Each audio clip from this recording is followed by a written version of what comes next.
c'est une activité basée sur la programmation où les élèves doivent programmer un jeu vidéo en Python qui simule l'atterrissage de Persévérance.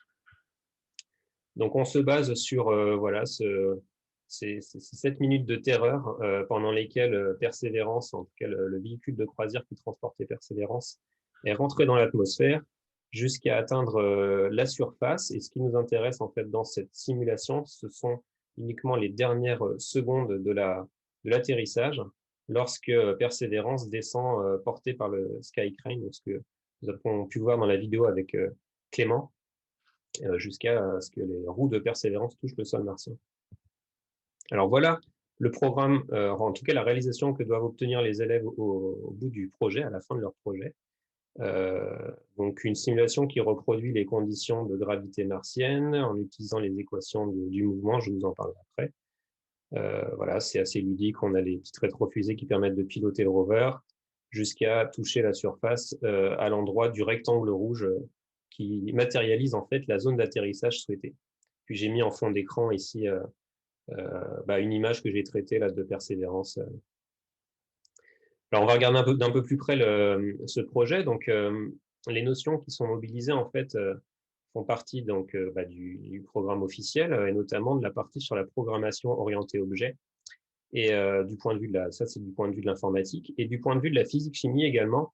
Ce programme met en œuvre la deuxième loi de Newton pour obtenir les équations horaires du mouvement du Sky Crane. Alors, l'idéal, donc, c'est d'aborder ce projet pendant la classe de terminale en spécialité numérique et sciences informatiques. Alors, je l'ai abordé cette année, en fait, en fin d'année, quand on a eu le temps de faire les projets. L'année, pour ceux qui éventuellement enseigneraient la spécialité NSI, vous devez connaître ça. Pour mars, on doit avoir terminé tout le programme pour le baccalauréat, même si les épreuves n'ont pas eu lieu cette année. Et puis ensuite, on a un peu plus de temps pour les projets. Alors, les objectifs sont multiples. Au cours de ce projet, c'est réinvestir les capacités qui ont été acquises concernant la programmation orientée objet, qui, en tout cas pour nous, a été abordée en début d'année scolaire. Également, une compétence interdisciplinaire, en fait, c'est d'appliquer la programmation au volet plutôt physique, et donc d'écrire dans un langage de programmation les équations horaires du mouvement d'un objet, et puis aussi de faire preuve d'autonomie et d'initiative, puisque les élèves sont, alors on peut les mettre par deux ou en autonomie, pour que voilà, ils essaient de résoudre les problématiques posées par le projet au fur et à mesure des étapes. Alors, je sais que la plupart d'entre vous n'êtes pas prof d'informatique, plutôt probablement SVT et physique-chimie. Donc, je vais faire un mini-cours sur la programmation orientée objet pour vous donner les clés afin de comprendre comment ce programme s'écrit. Alors, déjà, programmation orientée objet, bon, voilà, il y a le mot objet qui est clairement stipulé. Qu'est-ce que c'est qu'un objet en informatique? Eh bien, la définition, c'est que c'est une entité. Alors, ça peut être un concept, ça peut être un livre, une idée, ou un objet physique qui possède à la fois des caractéristiques et un comportement, et qui peut aussi interagir avec ses pairs, c'est-à-dire avec d'autres objets du même type. On va prendre l'exemple d'une voiture. Voilà, donc moi j'ai une C4 Cactus. Là, elle n'est pas rouge, la mienne, mais j'ai pris rouge pour que ce soit plus parlant. Une voiture, ça a une couleur, ça a une certaine marque, un type de carburant, un kilométrage, et puis on peut imaginer d'autres caractéristiques. Et puis, cette voiture a un comportement. On peut lui appliquer ce qu'on appelle des méthodes. Par exemple, on peut changer sa couleur, on peut la peindre, on peut rouler avec, on peut faire le plein, on peut la réparer s'il y a eu un problème. Et puis, on peut imaginer des interactions. Alors, généralement, la programmation orientée objet est utilisée dans les jeux vidéo. Ces interactions, c'est par exemple, imaginons un jeu de voiture où des voitures pourraient entrer en collision, ce qui nécessiterait ensuite de les réparer. Elles pourraient se dépasser. On pourrait imaginer dans l'attribut de nos voitures un classement, etc., etc. Voilà. Donc, d'un point de vue informatique, ça se traduit par ce type de programme, en tout cas de langage. Alors voilà, l'informatique, il faut vraiment voir ça. Moi, j'explique à mes élèves, c'est un peu comme une sorte de langue vivante qui a un vocabulaire et une grammaire. Alors, même si on ne connaît pas bien la langue, on peut quand même comprendre ce que disent les personnes, si on a un petit peu de pratique. Donc là, même si vous ne comprenez pas tous les mots un peu barbares, les self qu'on voit par endroits, les def, etc., c'est pas grave. On retrouve ce que j'ai indiqué, attribut Voilà, en vert, là, les attributs au début, couleur, marque, type de carburant, kilométrage, etc. État de la voiture, entre guillemets, OK. Et puis les méthodes par la suite, donc peindre, rouler, faire le plein, réparer, entrer en collision. Et puis on a des façons de, par exemple, lorsqu'on roule, la façon de considérer qu'on a roulé, c'est de faire évoluer le niveau de carburant. Donc on va diminuer le niveau de carburant en prenant en compte la distance parcourue et la consommation que j'ai fixée à 6 litres au 100 au début de mon programme. Voilà. Alors, on va créer 2 objets de la classe voiture. Donc, alors, ce qu'on appelle une classe, en fait, c'est un peu un moule. C'est un moule pour lesquels tous les objets qui sortiront de ce moule auront le même type de caractéristiques. Après, on pourra donner, par exemple, des couleurs différentes aux voitures, des marques différentes, des types de carburants différents, mais ils ont tous ce jeu de caractéristiques. Donc, par exemple, une C4 Cactus rouge et une Mégane bleue. La C4 est une voiture essence avec 30 000 km au compteur et un réservoir de 40 litres. Donc, vous voyez comment je l'ai indiqué. J'espère que ça voilà, mettre en dessous, pas que ça gêne. Vous avez également donc le kilométrage et puis le réservoir.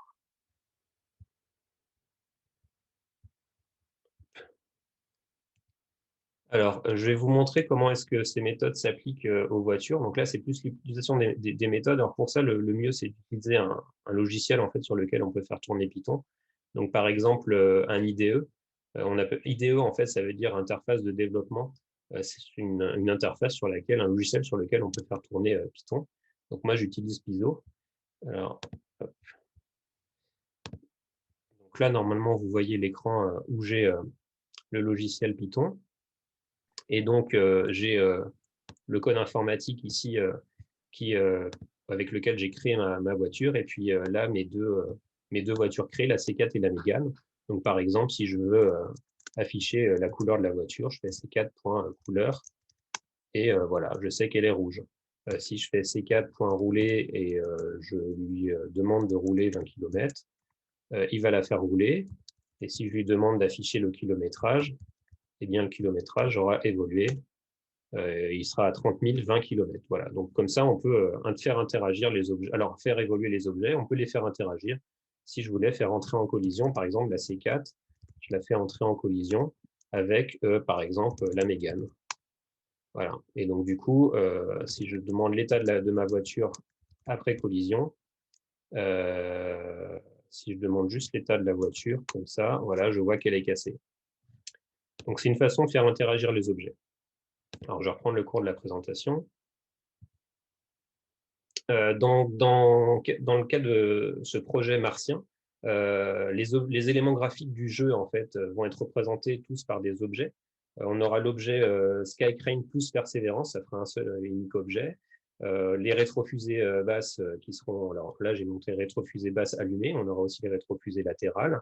La zone d'atterrissage sera également un objet, donc ça rejoint un petit peu ce que nous a montré Benjamin sur Scratch, où on a les différents objets graphiques. Simplement là, voilà, on les programme de façon un peu plus poussée, parce qu'on aborde le langage informatique au niveau terminal. Alors, en fait, il y a au total 10 étapes pour ce jeu. Donc, toutes ces étapes, je les ai regroupées dans un PDF qui se retrouve sur le site internet de Mars 2020 Éducation. Et là, je détaille succinctement ces différentes étapes. Donc, l'idée d'abord, c'est de créer une classe game, donc un moule pour le jeu. Ça crée un objet jeu qui va contrôler le programme. Donc, d'abord, générer la fenêtre graphique du jeu, puis rafraîchir cette fenêtre au fur et à mesure des actions. Donc, par exemple, lorsque je crée cette classe, voilà, je vais avoir uniquement l'affichage du paysage martien. Donc, ça, c'est assez facile. Les élèves, en fait, ici, copie-collent un code existant qui leur indique comment créer une fenêtre graphique. Ils l'adaptent ensuite à la programmation orientée objet, mais on leur donne déjà comment créer une fenêtre graphique. Là, c'est des commandes, disons, qui sont déjà à disposition. Ensuite, les élèves vont ajouter l'image du Skycrane et du rover. Donc, c'est une image qu'ils vont simplement insérer, entre guillemets, dans le jeu. Vous avez ici la classe Lender. Donc, c'est un moule pour créer des objets de type Lender. On pourrait imaginer créer aussi Curiosity comme ça. Donc là, il crée l'objet Persévérance avec ses attributs. Donc, position en X et en Y, vitesse selon X et selon Y, et puis avec des valeurs initiales pour positionner l'objet en haut de l'écran, à X égale 500 et Y égale 0, sachant que les Y vont décroître, les Y minimum sont en haut de l'écran, et Y augmente lorsqu'on descend vers le bas de l'écran, et puis une certaine vitesse initiale. Donc, voilà comment apparaît l'écran au bout de l'étape 2. Ensuite, à l'étoile 3, on ajoute la zone d'atterrissage, donc avec des attributs, encore une fois, qui indiquent les coordonnées des coins supérieurs gauche et inférieur droit. Voilà pour la petite zone d'atterrissage en rouge. Alors, on peut très bien augmenter sa taille, diminuer sa taille pour changer la difficulté du jeu. Et ensuite, on aborde les rétrofusées. Alors là, les difficultés commencent un peu ici, puisque quand on crée les rétrofusées, il faut faire attention de ne pas créer, disons, une classe par rétrofusée. Certains élèves font ça, ils vont créer une classe pour les rétrofusées gauche, une classe pour les rétrofusées droite, et une classe pour les rétrofusées basses. C'est un peu comme si on créait une classe pour les C4, une classe pour les Mégane, une classe pour les Clio, alors que non, ce sont des voitures. Dans tous les cas, ce sont des voitures. Donc, on crée le moule rétrofusé, et puis ensuite, 3 objets qui sont issus de cette classe. Donc là, ça fait vraiment sens pour les élèves. Une fois, ils vont donner du sens à la notion de classe grâce à cet exemple. Et puis, il y a aussi à faire attention que, disons, il faut qu'ils fassent attention au fait que les coordonnées des rétrofusées sont prises par rapport aux coordonnées du Skycrane, puisque quand le Skycrane va bouger, les rétrofusées doivent bouger avec. Et enfin, ils doivent créer une méthode que j'ai appelée allumage, afin de mettre en évidence l'image de la rétrofusée lorsqu'elle est allumée. Donc là, c'est de façon interactive. Lorsqu'on appuie sur une touche du clavier, ça fait apparaître la rétrofusée. Alors voilà le code, ça commence à s'étoffer un peu. Ce que j'ai surligné en rouge, en fait, c'est l'interaction entre les différents objets. Vous voyez qu'on a en rouge persévérance.x, persévérance.y. Ce persévérance.x, en fait, désigne la coordonnée selon x de l'objet persévérance. Et pourquoi ça? Parce que quand on va créer l'image de la rétrofusée, on doit la positionner par rapport à l'ordonnée à l'abscisse, donc la coordonnée selon x de persévérance. Et pour accéder à l'abscisse selon x de persévérance, on va écrire persévérance.x, l'objet point l'attribut. Voilà, donc ça c'est aussi une notion importante. Ensuite, on aborde l'aspect dynamique, donc on va déplacer l'atterrisseur. On doit attribuer donc on va créer de nouveaux attributs, delta x, delta y, qui correspondent au déplacement selon x et y en pixels par unité de temps. Ces attributs delta x, delta y seront calculés plus loin grâce à une méthode qu'on appelle déplacer. Il y a des attributs également central thrust, left thrust, right thrust, qui correspondent à la poussée exercée par les rétrofusées, qu'on peut modifier également en fonction de la puissance qu'on veut donner aux rétrofusées. Et puis voilà, la méthode déplacée, c'est celle qui va permettre d'utiliser les fameuses équations horaires du mouvement pour calculer l'évolution de la position et de la vitesse de l'atterrisseur au cours du temps. Et enfin, une méthode boucle principale qui permet de rafraîchir la fenêtre toutes les 50 millisecondes. Alors voilà les différentes méthodes sous forme informatique. Et lorsqu'on exécute le programme, une fois qu'on a mis ça, on voit l'atterrisseur se déplacer. Mais comme vous le voyez en haut de l'écran, les 3 rétrofusées se sont allumées sans qu'il y ait... voilà, je vais le refaire passer simplement pour qu'on voit. Les 3 rétrofusées, en fait, ne suivent pas l'atterrisseur. Donc là, c'est un petit peu problématique. On a l'impression qu'elles flottent en l'air. Donc, il faut les déplacer, ces rétrofusées. Alors là, on aborde une notion utilisée dans les jeux vidéo, ce qu'on appelle les sprites. Ça fait penser à la boisson, en fait, ça signifie lutin.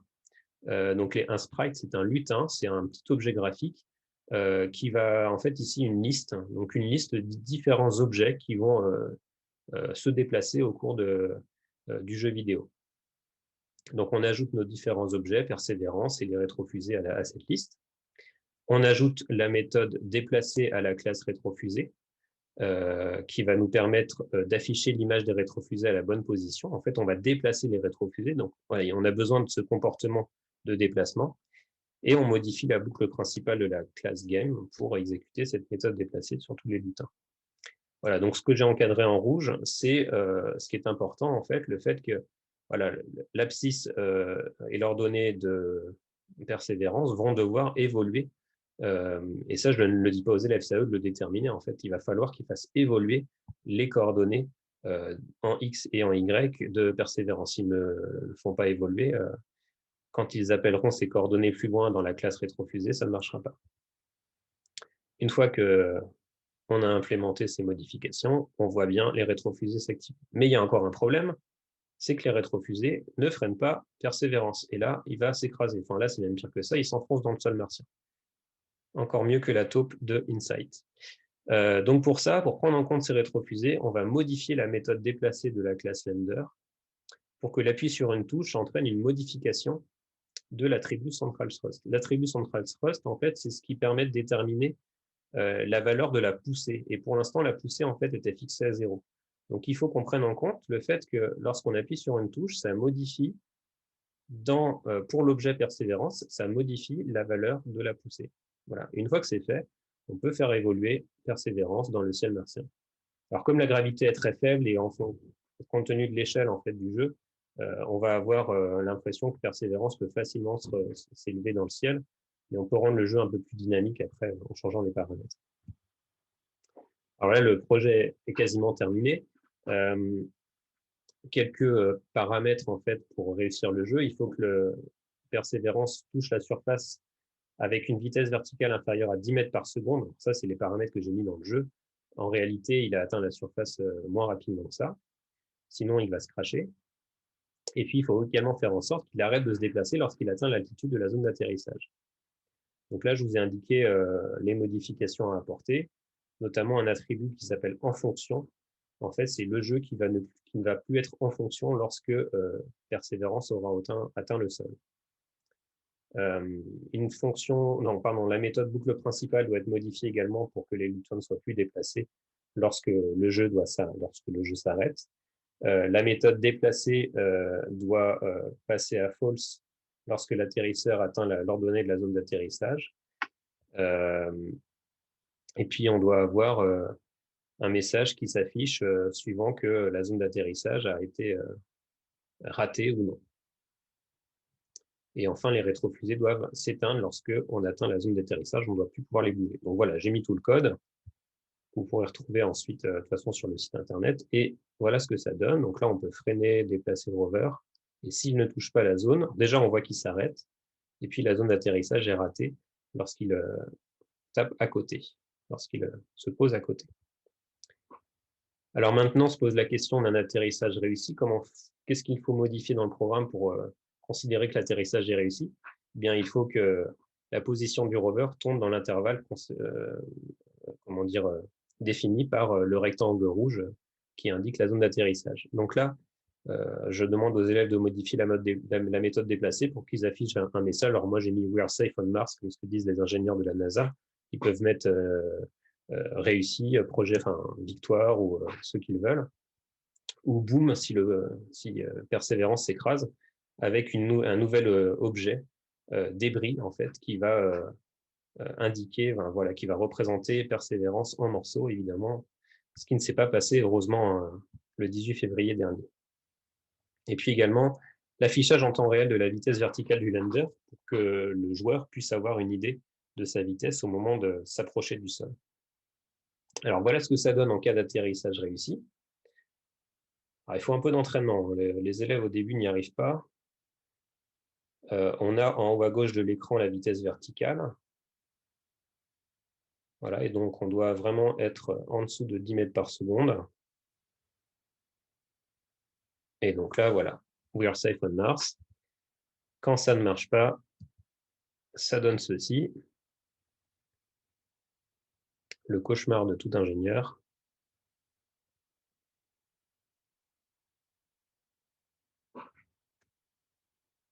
Voilà. Et donc là, les débris qui représentent un échec. Et enfin, alors voilà, pour terminer, les informations pour l'utilisateur, la date et lieu de l'atterrissage, c'est simplement de la cosmétique, la poussée des rétrofusées actualisée en temps réel, et puis les consignes pour réussir le jeu pour que la personne qui y joue puisse lire ce qui est demandé. Alors pour aller plus loin, l'activité, vous pouvez la télécharger donc, sur le site mars2020.ok.eu. J'ai inséré donc les différents fichiers Python étape par étape pour que vous ayez les réponses en fait demandées aux élèves pour chaque étape du jeu, les différentes images et puis les documents PDF pour créer l'interface graphique et puis avec toutes les consignes. Voilà.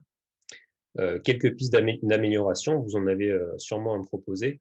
Moi, je proposais de prendre en compte le niveau de carburant pour rendre le jeu encore plus difficile, un compte à rebours éventuellement également. On peut aussi rendre le jeu plus dynamique. On a testé avec mes élèves différentes valeurs de pesanteur. On peut multiplier par 10 la pesanteur, par exemple, modifier dans ce cas-là la poussée des rétrofusées. Dans ce cas-là, Persévérance va descendre plus rapidement vers le sol et il va se déplacer un peu plus vite. Mais dans ce cas-là, le jeu sera moins réaliste en termes de conditions physiques. Voilà pour ce que j'avais à présenter. Merci Thomas. De rien. Je ne sais pas s'il y a des questions. Moi, j'en avais déjà une. Tu laisses finalement un peu libre tes élèves au niveau de la création du jeu. Tu leur donnes les grandes lignes et ensuite, c'est à eux de Alors, en fait, leur attitude. l'idée, c'est de prendre en compte le niveau des élèves hein, qui est assez variable en informatique. Hein, même en terminale, on a des élèves quand même quand même pas mal plus en difficulté que d'autres. Donc, on peut imaginer donner deux PDF, un qui serait vraiment très libre avec un peu comme une sorte de résolution de problème, avec uniquement l'interface. Voilà le produit fini, qu'est-ce qu'on devrait obtenir, et puis les élèves se débrouillent totalement, en totale autonomie. Mais là, je pense qu'il y aurait eu très peu d'élèves, seulement un ou deux qui auraient réussi l'activité. Ce que j'ai plutôt privilégié, c'est étape par étape leur donner de moins en moins d'indices, en fait, de moins en moins d'indications. Donc au début, c'était vraiment très dirigé. Et puis petit à petit, voilà, j'avais uniquement une ligne de consigne et puis à eux d'aller réfléchir à ce qu'impliquait la question. Qu'est-ce qu'il allait falloir modifier dans le code pour pouvoir réussir le jeu. Et j'ai été surpris quand j'ai laissé les élèves donc faire le projet. Certains ont trouvé des façons de faire qui étaient tout aussi pertinentes que la façon dont moi j'avais créé le jeu et qui fonctionnaient très bien. Ils ont rajouté des touches également. Ils ont rajouté avec la touche échappe une façon de quitter le jeu que moi, à laquelle je n'avais pas pensé. Voilà, donc les élèves vont faire preuve de créativité après pour rajouter leur touche personnelle. Merci. D'autres questions? Vous pouvez lever la main ou prendre la parole directement.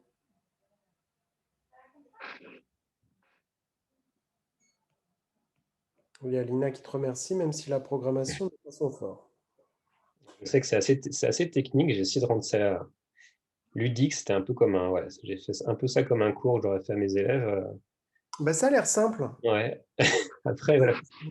Quand on voit les lignes de code, c'est vrai que ça peut faire un peu peur, mais faut s'y mettre en fait. Voilà. Et je pense qu'on est tous amenés à nous y mettre au Python, étant donné la réforme, étant donné aussi les ressources numériques auxquelles qu'on peut utiliser maintenant avec les microcontrôleurs. Il y a quand même de belles choses à faire dans les différentes matières. Donc, voilà. Diane, vas-y, prends la parole. Oui, je me demandais si en vrai il y a une caméra qui est installée qui permet d'affiner le site d'atterrissage je dirais à 20 cm près. Alors, sur Persévérance, il y avait une caméra, le Vision Landing System, je crois que le nom était, je crois que c'était ce nom-là. Enfin, une caméra en fait qui, comme l'a dit Clément, qui filmait le sol et qui, à l'aide d'une carte en fait préenregistrée, permettait lors de l'atterrissage de se situer. Ça permettait au rover de se situer en toute autonomie et ainsi d'analyser les différents reliefs et de choisir par lui-même le site d'atterrissage approprié. Donc ça, c'était pendant la phase d'atterrissage. Après, une fois qu'il s'est posé, pour déterminer sa position, c'était principalement par comparaison avec les photos qu'il avait prises pendant la descente et les photos prises depuis l'orbite, où là, on connaît sa position au centimètre près. Je ne sais pas si j'ai répondu à la question. D'accord. Oui, non, c'est ça. C'est s'il y avait un gros caillou, quoi, enfin, un gros rocher qui allait embêter l'atterrissage, est-ce que du coup, il y a un programme informatique qui va corriger le site d'atterrissage et le déplacer à 30 cm d'écart, par Ouais, exemple? si, tout à fait. Avec la caméra permettait ça, permettait d'identifier, ouais, voilà, permettait de co-enregistrer en fait les images vues vues par cette fameuse caméra avec les images préenregistrées depuis l'orbite. Et il me semble qu'il avait aussi il avait un radar également qui permettait de déterminer son altitude. Et puis une carte avec les pentes, donc les zones qui étaient plus pentues que d'autres, et aussi, je pense, plus rugueuses avec plus de cailloux, donc de façon à éviter les gros rochers. Et la zone où il était, il y a pas c'est assez plat quand même. Alors, il y a quand même quelques rochers par endroit où il aurait dû éviter de se poser. Ouais. Ouais, en fait, c'est un système d'intelligence artificielle. Et là aussi, c'est intéressant d'en parler aux élèves, parce qu'on leur parle d'intelligence artificielle au lycée. Donc, c'est un système d'autonomie. Mmh. Voilà. Et du coup, cette intelligence artificielle, elle a été, entraînée, je me doute, sur Terre. Ils ont fait des espèces d'entraînements pour entraîner l'intelligence artificielle à reconnaître, le Ouais, meilleur tout à site? fait. Ouais, ils ont fait des vols en hélicoptère avec le même système en fait que celui qui est embarqué sur le Skytrain. Et avec ces vols en hélicoptère, ils filmaient donc une zone, un canyon par exemple aux États-Unis, et les vidéos étaient instantanément comparées avec les vidéos préenregistrées ou faites depuis des photos faites depuis l'espace pour permettre de permettre à l'hélicoptère en quelque sorte de se positionner. Mm. D'accord, OK, merci. Ça donne envie de le faire avec des drones. Ouais. Ouais, carrément. Mais Ingenuity fonctionne un peu de la même façon. Sa caméra dirigée vers le bas, la caméra nav là, de navigation, compare sa position, compare les photos qu'il prend du sol les unes avec les autres, de façon à estimer sa vitesse horizontale. Voilà, ça lui permet notamment, il a eu un moment où il est parti un peu en vrille lors je crois que du 6e vol. Il a eu des petits problèmes d'orientation et c'était un problème d'indexation, je crois, des différentes photos en fait. D'horodatage des photos qui avaient été prises et qui lui permettent normalement de se situer. Passionnant. Mm. Donc pas d'entraînement, en Jordanie, pas forcément dans un désert, américain, ça Ouais, fonctionnait bien. j'avais fait ça aux États-Unis. Il y a quand même des endroits qui ressemblent vraiment pas mal au désert martien. Mmh. Ouais. Il y a plusieurs endroits sur Terre où on est sur Mars, avec l'oxygène en plus, quoi. Ouais. Super.